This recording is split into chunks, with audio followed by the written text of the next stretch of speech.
Ишенал Арабаев атындагы Кыргыз мамлекеттик университетинин 1-курсунун студенти Асылбекова Азиза. Биздин бүгүнкү сабак тил илимине киришүү сабагы. Ал эми бүгүнкү биздин тема тилердин классификациясы. Биз бүгүнкү сабактан тилердин классификацияларынын бөлүнүштөрү жана алардын түрлөрүн үйрөнө алабыз.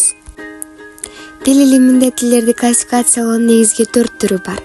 Алар төмөнкүлөр: ареалдык, генеалогиялык, морфологиялык жана функционалдык.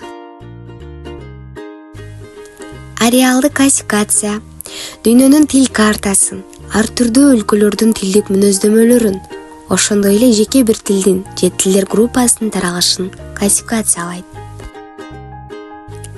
Функционалдык классификация тилдердин бул классификация боюнча бөлүштөрү 3 принцип негизинде жүргүзүлөт.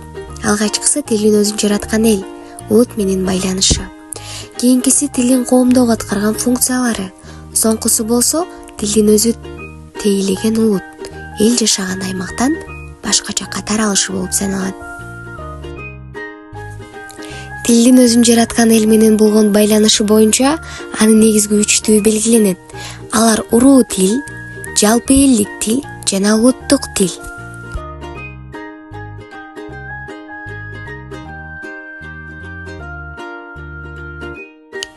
Тилдердин морфологиялык классификациясы тилдин грамматикалык түзүлүшүнө, андагы грамматикалык кайсы ыкмалар менен негизги мааниге ээ экендигине жараша тилдердин грамматикалык типтери аныкталат. Грамматиканы аныктоочу бөлүм морфология болгондуктан, андагы тилдерди көрсөтүүдө морфологиялык принцип негизгилерден болуп саналат. Морфологиялык негизде тилдер 3 топко бөлүнөт. Биринчиси аморфтуу, экинчиси агглютинативдүү, ал эми үчүнчүсү флективдүү тилдер болуп.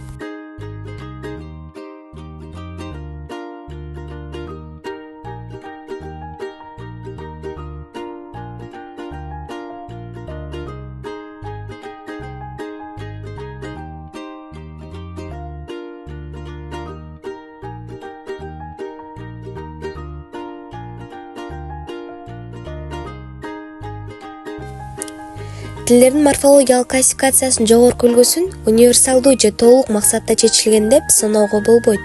Тескерисинче, бул классификациянын шарттуу экендигин көпчүлүк окумуштуулар моюнга алат. Чынында ар бир тилде нуңгулук, агглютинативдик, флективдик, кала берсе полисинтетикалык принциптердин элементтерин табууга болот.